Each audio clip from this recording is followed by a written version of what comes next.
എടുത്ത് സൂക്ഷിക്കുന്നതാണ് നല്ലത്. നിങ്ങളുടെ മകൾ പോയി കഴിഞ്ഞാൽ വർഷങ്ങൾക്ക് ശേഷം ക്വാളിറ്റി നമുക്ക് നടക്കുക സമയത്ത് അത് കാണില്ല. പിന്നെ സ്പെഷ്യൽ എൻറിച്ച്മെന്റ് പ്രോഗ്രാം നടത്തുന്ന 2 വിദ്യാലയങ്ങളുണ്ട്. അവരുടെ ഫണ്ട് അക്കൗണ്ടിലുള്ളതാണ്. പരമാവധി ചെറിയ ചെറിയ ബില്ലുകളായി കൊടുത്ത് പാസ്സാക്കിയിരിക്കുക. 1 ലക്ഷത്തിൽ കൂടുതലുള്ള ബില്ല് കൊടുത്താൽ പാസ്സാവില്ല. വാർഷികമായിട്ടുള്ള ബില്ലുകൾ കൊടുത്ത് ഫെബ്രുവരി 15-നകം അത് പൂർണ്ണമായും വിനിയോഗിക്കേണ്ടതാണ്. അതേപോലെ സോഷ്യൽ സർവീസ് സ്കീമുള്ള 4 വിദ്യാലയങ്ങളുണ്ട്. അവരും ചെറിയ ഫണ്ടേ ഉണ്ടാവും, എന്നാലും അത് പൂർണ്ണമായും വിനിയോഗിക്കേണ്ടതാണ്. പിന്നീട് USS പരീക്ഷയുടെ റിസൾട്ട് വന്നിട്ട് അവർക്ക് ഉള്ള 1500 രൂപ കുട്ടികൾ കിട്ടേണ്ടത്. അത് ഓരോ വർഷവും കഴിഞ്ഞ വർഷത്തെ ആണെങ്കിൽ കൊടുത്തിട്ട് പെൻഡിങ് ആയി പക്ഷേ അപ്പൊ അങ്ങനെ പെൻഡിങ് ആകാനുള്ള കാരണം ലാസ്റ്റ് മിനിറ്റ് ആണ് കക്ഷിന്ന് പറയാ HMD അക്കൗണ്ടിലേക്ക് കൊടുക്കില്ല, കുട്ടികളുടെ അക്കൗണ്ടിലേക്ക് ട്രാൻസ്ഫർ ചെയ്യൂ എന്ന് പറയും. അത് പറയാൻ മാർച്ച് 28-ന് പറയാം.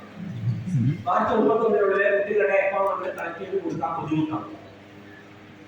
അപ്പോൾ മാർച്ച് 31 കൊടുത്ത ഡിലൊക്കെ ക്യൂലാണ്. ഇതാണ് സംഭവിക്കുന്നത്. അതുകൊണ്ട് നിർബന്ധമായും മുഴുവൻ USS നേടിയ കുട്ടികളുടെയും bank account number, IFSC code എല്ലാം കൃത്യമായിട്ട് വാങ്ങി എക്സൽ ഷീറ്റ് വാങ്ങിയിട്ടുണ്ടോ? ഞാൻ ഓഫീസിൽ കുറച്ച് ദിവസമായി പറഞ്ഞത് ഗൂഗിൾ ഷീറ്റ് എക്സൽ ഷീറ്റ് അയക്കാൻ പറ്റും അറിയില്ല. അങ്ങനെയാണെങ്കിൽ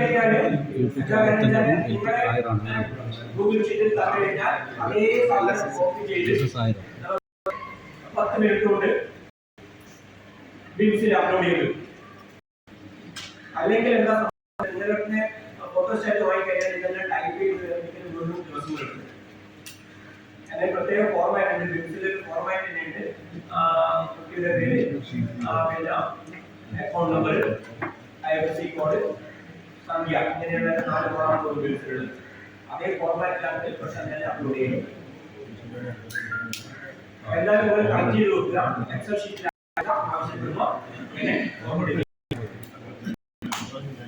ഇങ്ങനെ സ്കൂളിനെ സംബന്ധിച്ച് കഴിഞ്ഞ സൂചിപ്പിച്ചതാണ് സീനിയോറിറ്റി ലിസ്റ്റിൽ എല്ലാ വർഷവും ജനുവരി നിർബന്ധമാണ്. നിങ്ങളുടെ സീനിയോറിറ്റി ലിസ്റ്റ് ഉണ്ടാക്കി കൊടുക്കുക. അവരെ കൊണ്ട് ഫസ്റ്റ് വാങ്ങുക. 2 കോളുണ്ട്. ആദ്യം ഒപ്പിടുന്ന കോളുണ്ട്,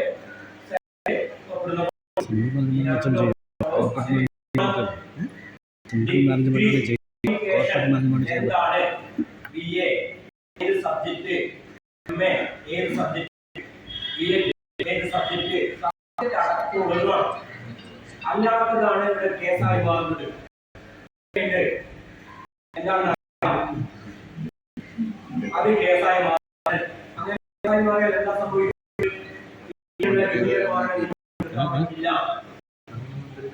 ബുദ്ധിമുട്ട് ഓഫീസിലുണ്ട്. ഇപ്പൊ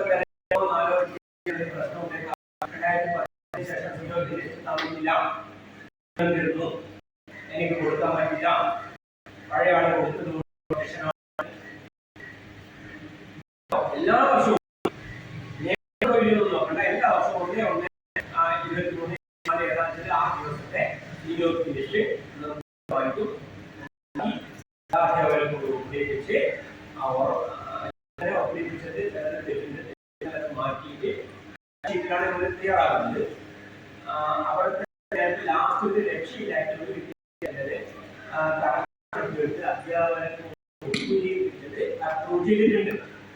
കാരണം പഴയതായതുകൊണ്ടാണ് ചെയ്തത്. അല്ലെങ്കിൽ അത്രയും 5 നിയമനം കൊടുക്കേണ്ടതാണ്. ആ ഒരു നിയമനം കിടക്കുന്നതാണ്. തൽക്കാല അടച്ചു സ്ഥലത്ത് കിട്ടിയിട്ടാണ് അത് അംഗീകരിച്ചു കൊടുത്തത്. അങ്ങനെ പാടില്ല. ആരെങ്കിലും അവിടെ എഴുതി ഒപ്പിട്ടാൽ അതിന് ഞാൻ ഒപ്പിടുന്നു പറയും. കോളേജിലാണ് ആയിക്കുക. അപ്പൊ കോളേജ് എഴുതി MA ഇംഗ്ലീഷ് എഴുതിയില്ല. അവിടെ ഒപ്പിട്ടിട്ടുണ്ട്. ഇംഗ്ലീഷ് എഴുതി ഒപ്പിട്ട്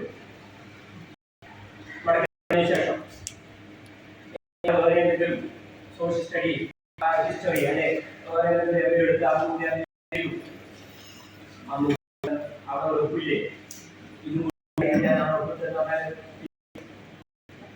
കേട്ടോ ഇല്ല. അതുകൊണ്ട് ഇനി കറക്ഷൻ ഉണ്ടെങ്കിൽ പുതിയ പ്രിന്റ് ഔട്ട് തന്നെ തൽക്കാലം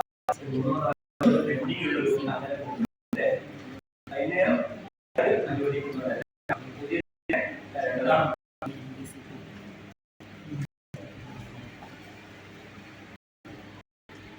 നിയമനമായിട്ട് ബന്ധപ്പെട്ട എഴുതുന്ന സമയങ്ങളിൽ വെച്ചിട്ടുള്ളത് ഞാൻ കൊടുക്കുമ്പോൾ ആഫ്റ്റർനൂണിലുള്ള ജോയിൻ ആഫ്റ്റർനൂണിൽ ജോയിൻ കൊടുത്തു കഴിഞ്ഞാൽ ആദ്യത്തെ ശമ്പളം ഉണ്ടാവില്ല. ജോയിൻ എഴുതിയിട്ടല്ലോ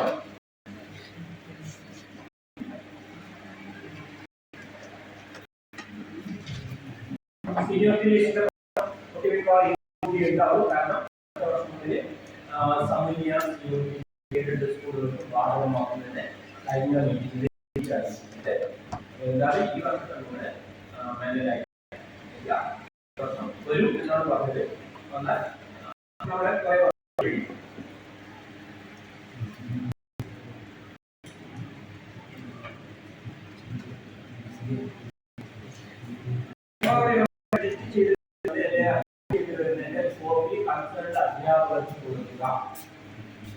അധ്യാപകരെ പിന്നീട് വന്നിട്ട് ഓഫീസിൽ വന്നിട്ട് പറയും നമ്മൾ അറിയുന്നു പറയുന്നുണ്ട്. അപ്പൊ അവർക്ക് കോപ്പി കൊടുത്തില്ല, അവരെ കൊടുക്കണ്ട 10 ദിവസത്തിൽ 15 ദിവസത്തിനുള്ളിൽ കൊടുക്കാൻ മേനേജോട് പറയുന്നത്. അധ്യാപകർ 2001 മുതൽ ഈ 2018 വരെ വർക്ക് ചെയ്തു. എല്ലാ വേക്കൻസിയിലുള്ള നിയമന പ്രപ്പോസലും അതാത് വർഷം തന്നെ ഡിഒ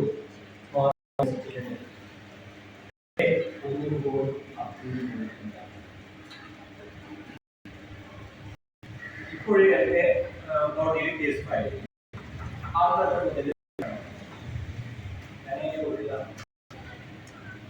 അപ്പീൽ പോകാത്ത കേസുകളാണ്. അവരുടെ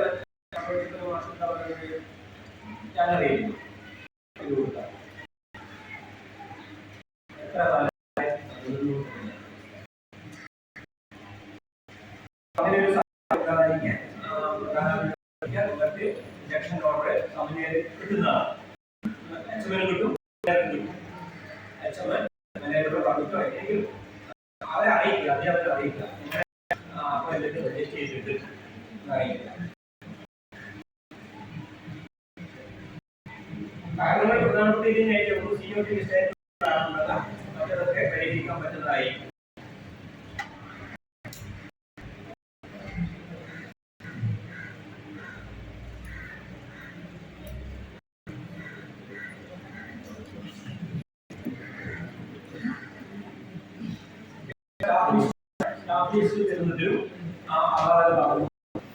ഇന്ന് ഒരാളെ ഇന്നത്തെ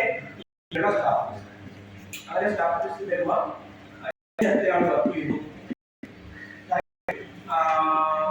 ആരുടെ വേക്കൻസി അയാളുടെ പേര് അതിന്റെ വേക്കൻസിയാണ് അതുപോലെ തന്നെ സ്റ്റാഫ് ലിസ്റ്റ് തന്നെയാണ് വേണ്ടത്. അതിൽ ചിലപ്പോൾ ഏതാണ്ടാം അതൊന്നും പറ്റില്ല. ദിവസമുള്ള സ്റ്റാഫ് ലിസ്റ്റ്. പിന്നെ ഒരു കാര്യം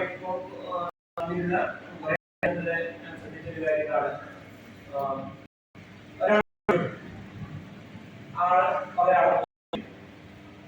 പോസ്റ്റ് ലീവ് എടുത്ത നിയമന ഉത്തരവാണ്. കാരണം നിയമന ഉത്തരവിൽ ലീവ് എടുത്താൽ ചിലപ്പോൾ അപ്രൂവൽ കിട്ടാത്താണ് ലീവ് എടുത്തിട്ടുണ്ടാകുക. ലീവ് സാങ്ഷൻ ആക്കിയിട്ടുണ്ടാകും. അപ്പോൾ സാങ്ഷൻ ആക്കിയ ലീവ് നോക്കി ഈ ലീവ് വേക്കൻസി എന്താ വെച്ചിട്ട് ഉടനെയാണ് അപ്രൂവ് ചെയ്യുന്നത്. ഒറിജിനാലിറ്റി ഇതുവരെ ശമ്പളം കിട്ടിയില്ല, അത് ശമ്പളം കിട്ടി. അപ്പോ അതുകൊണ്ട് ഏജൻസിയിലാണോ അവരുടെ നിയമനം അംഗീകരിച്ച ഉത്തരവിന്റെ കോപ്പി കൂടി ചെയ്യണം. നിർബന്ധമാണ്. ഞാനിപ്പം 3 വിദ്യാലയങ്ങളുടെ നിരസിക്കലുള്ളത് തിരിച്ചയച്ചിട്ടുണ്ട്. ആവശ്യമായ രേഖകൾ സമർപ്പിക്കാവുന്നതാണ്. അത് പ്രത്യേകം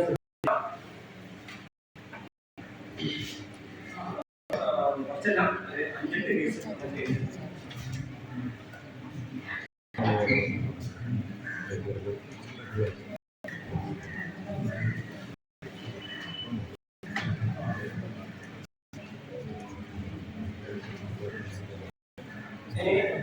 നമ്മുടെ പ്രോഗ്രാമുകളിൽ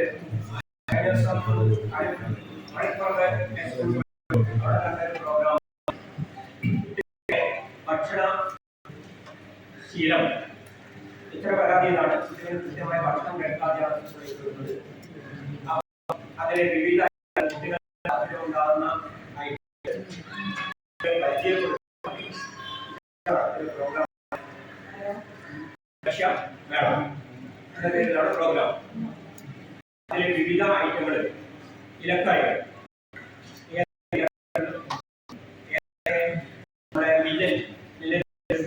അങ്ങനെ ഓരോ സ്റ്റാളുകളും അതിലെ കുട്ടികളെ വീട്ടിൽ നിന്ന് വിവിധ പലഹാരങ്ങളുള്ള കറികളുണ്ട്.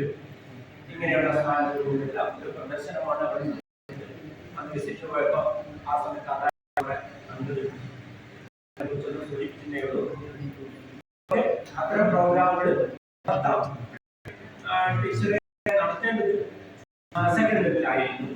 തേർഡ് ലെവലിൽ കൊണ്ടുവരുമ്പോൾ നമുക്ക് അന്തരീക്ഷം ചിലപ്പോൾ അവരെ കൊടുക്കാം. വലിയ കുഴപ്പമില്ല. കാരണം ഒരു മണി കഴിയുന്നതാണ് കൊണ്ടുണ്ടാവും.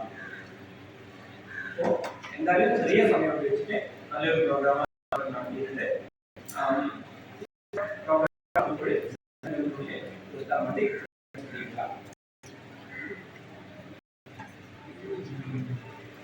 പിന്നെ സ്കൂളുകൾ കണ്ട മറ്റൊരു കാര്യം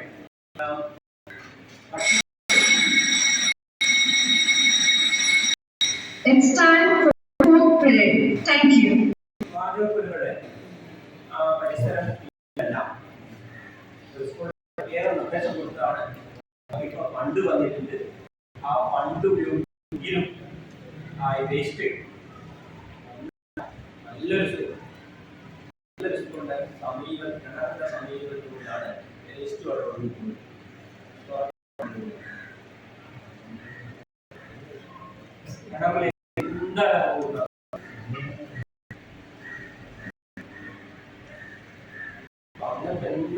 പാടില്ല. ഫൈൻ വരുന്നതാണ്. നമ്മൾ കൊടുക്കുന്നതാണ്. ഇതിൽ നിന്ന് ഒരു ആരോഗ്യ പ്രശ്നം ഉണ്ടായാൽ കുട്ടികൾക്കുണ്ടായാൽ എന്തായാലും അച്ഛൻ. അതുകൊണ്ട് കിണറിനെ സമീപം എങ്ങനെയാണ് വൃത്തിയോടായില്ല. കിണറിന്റെ സമീപം യാതൊരു തരത്തിലും പാടില്ല. ഇത് നല്ലൊരു സ്കൂളാണ്. നല്ല സ്റ്റാൻഡേർഡ്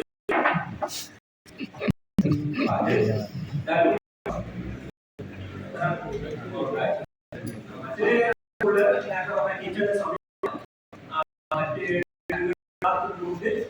വേസ്റ്റ് ടാങ്കിന്റെ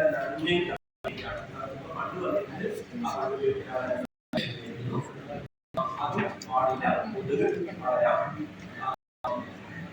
നമ്മുടെ ആരോഗ്യ പ്രശ്നങ്ങൾ ഒഴിവാക്കുക. പിന്നെ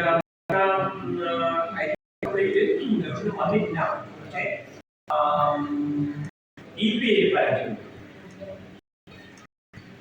അരി കുഴിച്ചു മൂടിയെടുക്കുക. അങ്ങനെ ഒരു പരാതി DPയിലേക്കാണ്. നമുക്ക് അറിയുന്ന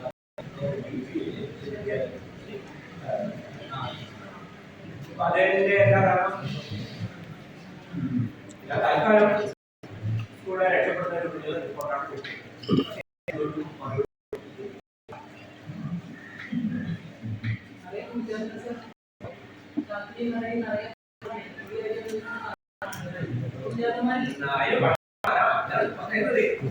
അങ്ങനെ ആയാൽ അത് തിരിച്ച് റിട്ടേൺ കൊടുത്ത് തിരിച്ചു പോകാം. നിങ്ങൾ ഇത്ര ആഴ്ച തന്നതാണ്, ഒരു മാസമായിട്ടില്ല.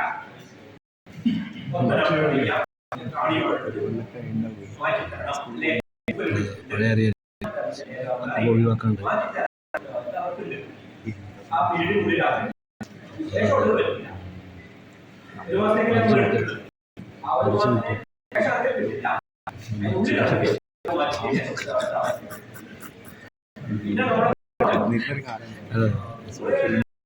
അതില്ലാത്ത സമയത്ത് അത് സ്കൂളിൽ ആവശ്യത്തിന് ചിലപ്പോൾ സ്വന്തം